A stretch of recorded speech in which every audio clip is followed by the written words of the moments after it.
Isso.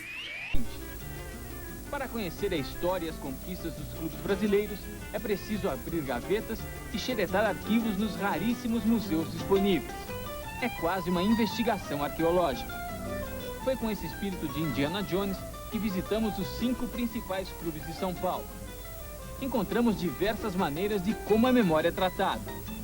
O único ponto em comum entre eles está no fato de que só uns poucos abnegados procuram conhecer profundamente e preservar a história do clube. Na visão dominante, reverenciar o passado consiste meramente em guardar súmulas de jogos, montar uma sala de troféus ou erguer um busto na sede do clube. Um busto que quase ninguém consegue dizer de quem é. Wilson, quanto tempo você já está no Corinthians? 5 anos. 5 anos.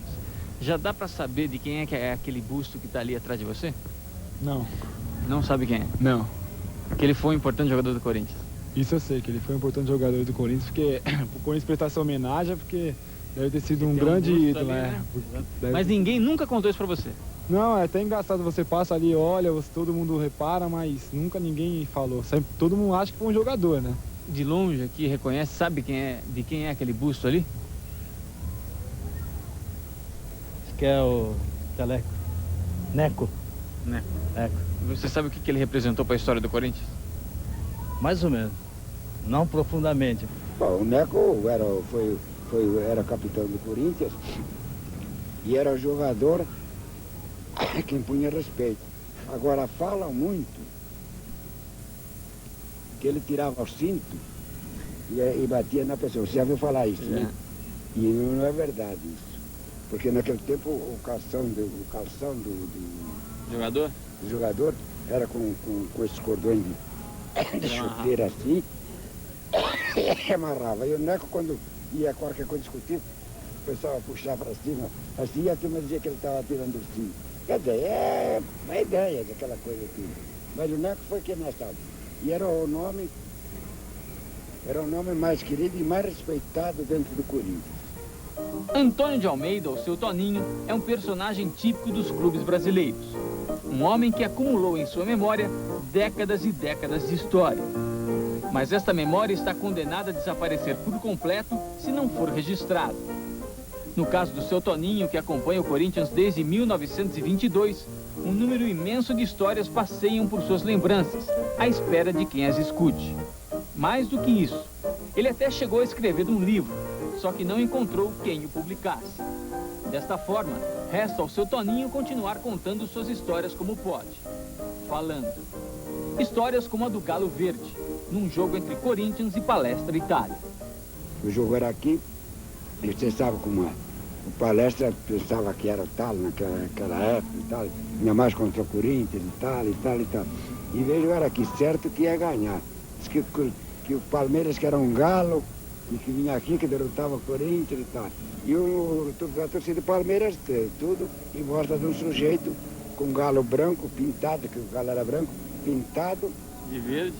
Pintado de verde, embaixo do braço. E quando terminou o jogo, o Corinthians ganhou, de 2-0, que eu já disse, e a torcida do Corinthians foi em cima do sujeito e tiraram o galo, depenaram o galo na frente dele. Aí todo mundo pegou uma pena, saiu daqui tudo com a pena na cara. Do chapéu. No chapéu, na palheta, no peito, tudo aquela brincadeira, tudo.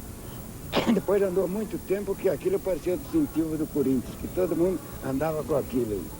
No Corinthians, o homem responsável pela preservação da memória do clube é o jornalista João Bosco. Seu trabalho consiste em buscar em velhos livros e revistas informações sobre a história do Esporte Clube Corinthians Paulista. Um trabalho que ficou ainda mais difícil depois que um antigo diretor do clube mandou destruir há alguns anos boa parte das fotos e súmulas dos jogos, especialmente das décadas de 10, 20 e 30, por não considerá-las importantes. Como o Corinthians não possui um sistema informatizado, João Bosco lentamente vai passando para as fichas os dados que consegue obter. Aí então você vai tirando as fichas com detalhes, né? Eu tenho às vezes falta de detalhe técnico, não é? Então você vai tirando tudo. Que detalhe, né, tamanho? Eu tiro o local, a data, né? O resultado, né? O jogo do campeonato que foi, os gols, se tiver o árbitro, Curioso que nessa época os árbitros eram indicados pelos clubes. Quer dizer, cada um tinha um árbitro, o árbitro da Portuguesa Santista, o árbitro do Santos, o árbitro do Sábio, e às vezes dava até rolo. E se tiver os dois times, eu tiro os dois times. Hoje, eu digo, infelizmente, eu estou sozinho, né, nessa parte, então torna-se muito mais demorada. E você fica com pressa, você quer apressar. Tem dia que eu quero terminar o ano, sabe, eu fico louco para terminar o ano, então eu fico até 10, 11 horas da noite, até meia-noite aqui sozinho, calmo, né, para tentar, porque é um momento de folga, de tranquilidade. Mas é difícil sozinho, porque eu vou demorando, eu quero terminar, eu tenho vontade de terminar, né? E você se tivesse um calendário para ir buscando as coisas, né? Esse calendário de jogos do ano, quantos o Corinthians fez? 70 jogos. Você tem as datas, você ir buscando pela data, seria fácil, mas você tem que ir buscando jogo por jogo, tem um amistoso no meio, tem uma coisa no meio. E você está sozinho nessa parte. João Bosco também se preocupa com a preservação da memória viva do clube. Ele é o organizador e o técnico da equipe de Masters do Corinthians. Antigamente, se você vê na pesquisa dos livros, tinha campeonato sul-americano, campeonato paulista, de veteranos de Master, né? Sul-americano, né? O Fred Racha, os caras jogando. Então a gente resolveu organizar uma coisa, só com quem jogasse desde que tivesse sido até juvenil. Então o que nós fizemos? Nós bolamos quem que ficou marcado. Porque aqui tem um negócio de marca, por exemplo. Então tem jogador que jogou muito, mas não marcou. O Geraldão foi uma figura fantástica aqui em Porto Alegre, né? Ele foi um dos maiores artilheiros dos Grenais em Porto Alegre. Tinha filé a Geraldão, filão de pão a Geraldão, quer dizer. Então ele é um cara que, sabe, marcou muito. Ele falava que ele só marcou o Sócrates, ele marcou fora do Sócrates. Então ele marcou época. O Vaguinho, de 11 anos que jogou no Corinthians, ele marcou mais de 130 gols e foi, durante 6 ou 7 anos, o artilheiro do time. O Russo, que é uma figura carismática, ninguém sabe nem que ele foi em 77. Lembram da bicicleta em 76, entendeu? Então fomos buscar o Russo no Rio, mas nós tivemos dificuldade, porque todos, mais de 10, são de fora de São Paulo. Então nossa despesa é elevada, né? Mas gente simples, humilde, que a gente marca, telefona, 6 horas da manhã, está na rodoviária em São Paulo, entramos no ônibus aqui e viajamos.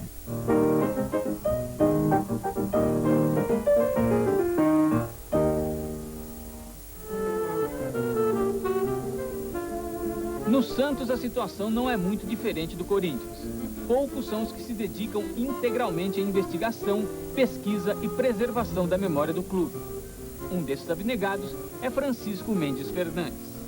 Nós temos tudo sobre o clube, né? Desde todos os jogos, relacionado a todos os jogos. Temos fotos históricas do Santos, desde a própria Vila Belmiro, dos clubes que foram campeões, das equipes que foram campeões pelo Santos. Nós montamos tipo de um kit de memória do Santos, onde nós narramos a sinopse histórica dos 83 anos de história do Santos, a relação dos principais artilheiros de toda a história do Santos, dos presidentes do Santos Futebol Clube, dos jogadores que foram selecionados para a seleção brasileira que pertenceram ao Santos Futebol Clube, os principais recordes. O Santos possui muitos recordes a nível de Campeonato Paulista e de âmbito nacional. Também curiosidades da vida do Santos, onde a gente narra arbitragens que o Santos foi vítima, arbitragens calamitosas de que o Santos foi vítima, em jogos contra os principais clubes de São Paulo, Palmeiras e Corinthians, e outras curiosidades da vida do clube. O trabalho de Francisco segue as diretrizes estabelecidas há muito tempo por Devaney, um jornalista que teve muita importância na preservação da história do Santos Futebol Clube. Ele foi quem resgatou toda a história do Santos. Ele foi buscar dados em jornais, em coleções de jornais antigos, e montou todo o acervo que o Santos tem. Praticamente o Santos deve a história dele, o registro de toda a história dele, ao Adriano Neiva da Mota e Silva Devaney. Se seria muito material perdido, não haveria quem pesquisasse como o Devaney o fez, porque era uma pessoa muito meticulosa, que tinha muito amor à verdade histórica. Então ele, que foi um dos maiores historiadores do futebol brasileiro, ele foi também o maior historiador do Santos Futebol Clube. E graças a ele o Santos hoje possui esse acervo que a gente tenta atualizar, tenta pesquisar, passar informações e para o pessoal que não tem tanto acesso a esse tipo de história antiga do clube, né? Melhor que o Corinthians, o Santos soube guardar e preservar seus documentos. Entre súmulas, contratos e fotos, o Clube da Vila possui um vasto material que ainda espera por uma melhor utilização. O responsável pela guarda desse material é Alfredo de Lima, um antigo funcionário do Santos que viveu toda a era Pelé. Mais que nas gavetas, ele guarda na memória passagens importantes da história santista. Entre elas, o primeiro contrato assinado pelo garoto Edson Arantes do Nascimento. O senhor lembra desse dia, da assinatura do primeiro contrato dele como profissional? Como é que ele estava? Como é que ele se comportou? Estava como se tivesse ganho na loteria esportiva. A alegria dele, assim, o fator dele, assim, espiritual era tão grande, né? Era uma evidência, assim, tão grande que ele era como se ele tivesse ganho um grande prêmio, né? O primeiro contrato dele a gente lembra bem.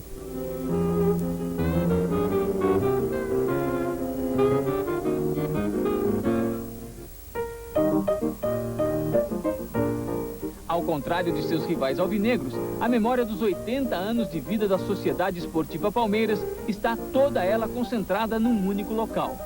O Salão Nobre do clube, onde estão guardados e expostos 3.300 troféus e algumas dezenas de pôsteres, que representam as muitas conquistas gloriosas desde os tempos de Palestra Itália, passando pela academia, até chegar à bem-sucedida associação com a Parmalat. Ô, Júlio, esse troféu tem uma história bem curiosa, né? Ele por sinal, é muito curioso que ele foi ganho numa recente excursão que o Palmeiras fez à Rússia. Esse troféu era do famoso goleiro Aranha Negra, Lev Yashin, que recebeu por condecoração do governo russo. E nessa disputa o Palmeiras esteve na Rússia, a esposa dele colocou em disputa e o Palmeiras foi o vencedor do jogo e trouxe para esse salão de troféu também essa maravilha. Agora, de cabeça não dá para lembrar o jogo que foi que o Palmeiras conquistou isso, né? Parece que foi com o Dínamo, né? Mas o senhor não tem certeza disso, né? Isso aí não tem mesmo. Hoje é muito difícil, né, para alguém da imprensa, ou mesmo para algum associado ou algum pesquisador, ter uma informação mais detalhada, né, de uma forma fácil a respeito dos acontecimentos do clube. Por exemplo, uma escalação do time de 1920. Isso é um pouco mais difícil hoje. É um pouco mais difícil, mas não é impossível. Nós conseguimos dentro de um certo tempo. Mas para o futuro nós vamos querer ter isso aí de imediato.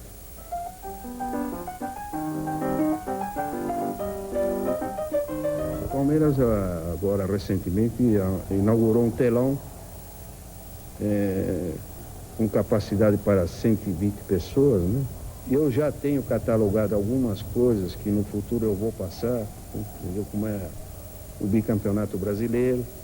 Já tenho catalogado também os 80 anos da história do Palmeiras e mais algumas outras fitas que estão guardadas no clube e que no dia de amanhã podemos nos reunir no salão de projeção e ver, né? Quantas fitas o senhor já tem que fazem parte já do acervo dessa fitoteca?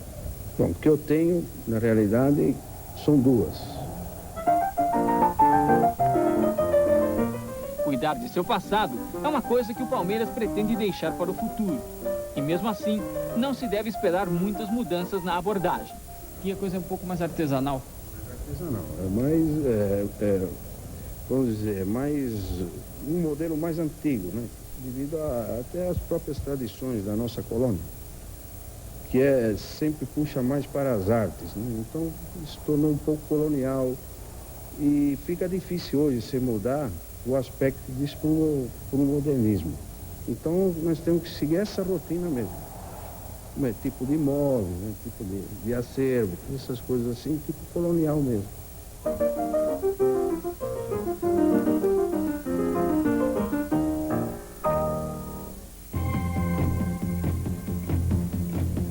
No São Paulo, a memória é tratada de forma bem diferente. De olho no futuro, o clube descobriu que o passado pode ser até mesmo uma fonte de renda. Numa inteligente estratégia de marketing, o tricolor se associou ao Bradesco e ao Museu da Pessoa para criar o seu memorial. Um conceito moderno de museu, autossustentável e acessível ao público. Muitos consideram São Paulo o clube mais organizado do Brasil. No tocante à preservação de sua memória, não resta dúvida. O São Paulo é o mais bem preparado para prestar todo tipo de informação que se possa desejar. Aqui no memorial tem até esse sistema de informática multimídia, com milhares de dados sobre a história do tricolor. E a Lúcia vai ajudar a gente aqui. Lúcia, se um visitante vier aqui e quiser ouvir o hino do São Paulo, tem como? Tem. Aqui é a tela inicial,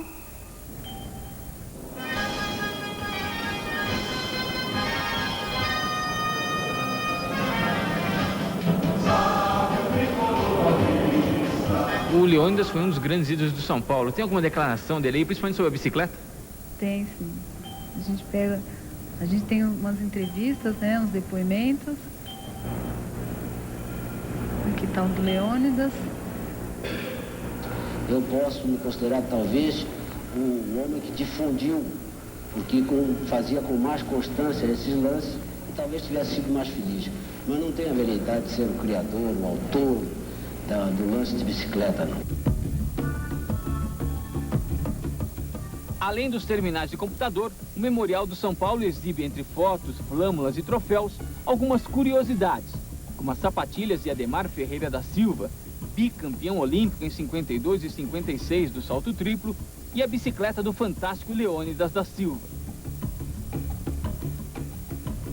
Mas o projeto do memorial é apenas a última etapa de um trabalho iniciado décadas atrás pelo saudoso Vicente Feola, e que depois teve continuidade nas mãos de um antigo funcionário do clube, Agnello de Lorenzo. Eu fui praticamente vamos dizer, um regra 3 do Feola. Depois ele ficou doente e eu exerci a função de superintendente durante 15 anos. Né? Ele ficou doente, quando voltou lá do Boca Juniors, né? Que ele foi, aquele período ele já não tinha mais. Mas ele era vamos dizer, o superintendente de direito, e eu era de fato. E fui também o administrador da comissão, gerente financeiro por muito tempo. Ou seja, em todos esses setores o senhor sempre procurou preservar tudo aquilo que era relativo à memória do São Paulo Futebol Clube. Até o pessoal brinca comigo, eles chamam aí os meus de sarcófago. Quer dizer, eu não jogo nada fora. Nada. Hoje, seu Agnello utiliza um computador para armazenar todas as informações que formam a história do São Paulo Futebol Clube. Mas nem sempre foi assim. Foi feito de que maneira para guardar esse material, para catalogar esse material? Como é que o senhor fazia para fazer isso aí? Veja bem, ele não teve assim uma certa ordem, mas como diz aquele ditado, a minha bagunça era organizada. Então eu sabia, você me fazia uma pergunta, eu não sei, eu ia lá na hora e pegava, embora não tivesse tudo bonitinho e tal. Segundo Agnello, o Memorial do São Paulo ainda é um projeto a ser finalizado. O próximo passo consiste em colher mais depoimentos de antigos jogadores para recuperar muitas outras velhas histórias, que de outra forma estariam condenadas ao esquecimento. O próprio seu Agnello é uma fonte inesgotável dessas histórias, como ele mostra nesta narrativa sobre a Bola Branca. A Bola Branca, inclusive, foi um funcionário nosso que faleceu até há pouco tempo. Ele era funcionário desde a época da Associação Atlética Palmeiras, da Floresta.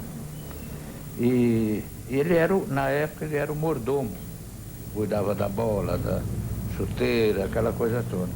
E com a iluminação, a bola quando caía perto dos postes, tudo bem, a turma encontrava fácil. Mas quando ela, vamos dizer, caía assim, uma grama, ou enfim, qualquer reparo, então era difícil, ficava meio escuro. Aí ele pintou uma bola de branco e pegou. E a partir daí a bola branca começou a ter ser usada. Inclusive vieram aqui tinha uns argentinos aí que encomendaram uma bola para ele. Ele pensou que fosse uma obra de... Ele pintou uma bola e mandou para lá. É.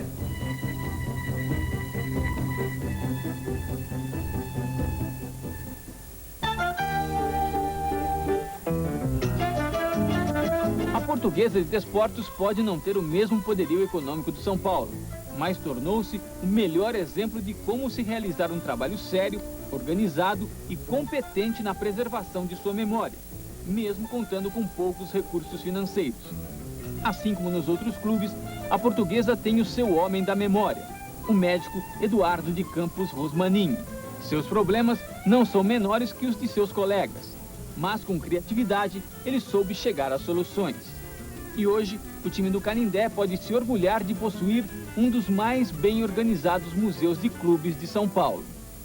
O Museu Histórico da Portuguesa de Desportos começa com a sua primeira fase, a fase Cambuci, mostrando os acontecimentos históricos do clube de 20 a 40.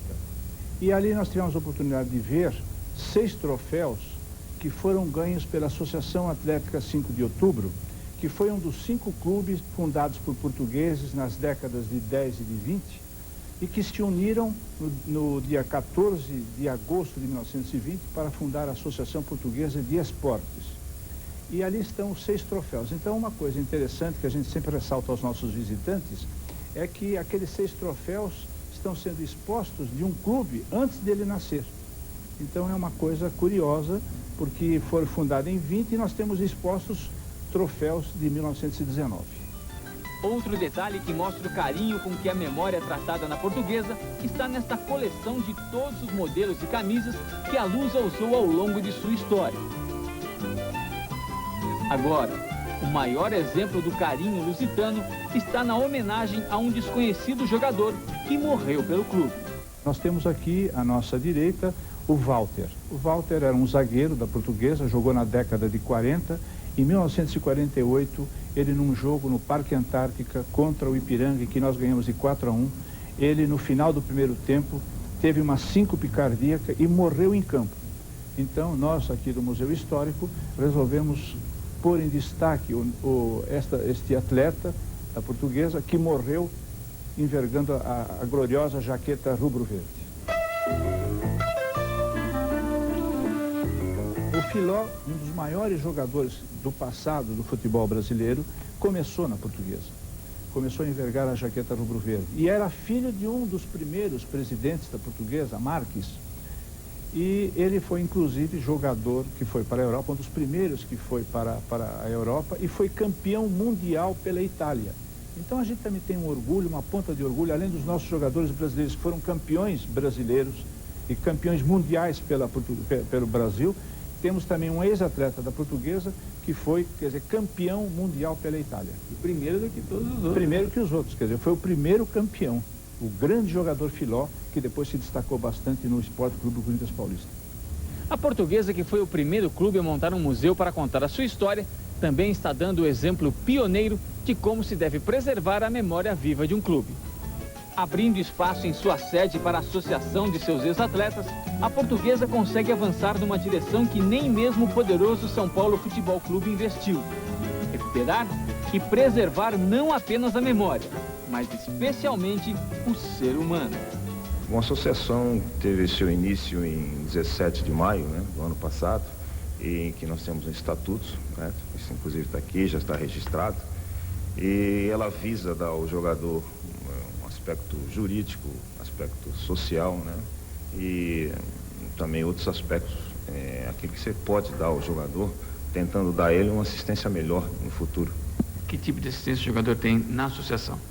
Hoje nós tivemos na semana passada um contato com o Dr. Cordeiro, que é da Clínica Santo Anjo, São Francisco, e que vai dar a todos os atletas um aspecto cardiológico, físico também, porque de vez em quando a gente vai querer jogar e nem sabe como é que está. Então, realmente, isso é o importantíssimo. Aquilo que sempre nós falamos, o Brasil não vive de memória, entende? Então, tem muitos jogadores que, inclusive, eles correm do seu convívio porque eles não estão muito bem. Então, eles fogem da gente pensando que isso é contra, entende? Eu acho que eles deveriam se reunir e vir ao encontro da nossa associação para que nós pudéssemos fazer alguma coisa. Não ajudá-los, porque todos nós precisamos de ajuda, mas sim um socorrer o outro.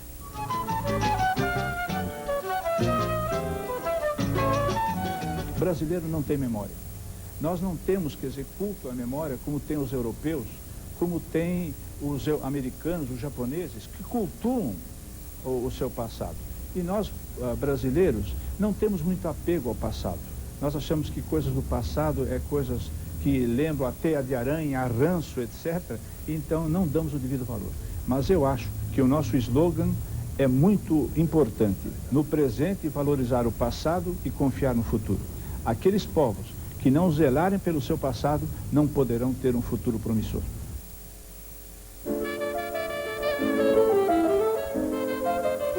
O problema da preservação da memória do futebol brasileiro ainda está longe de ser resolvido.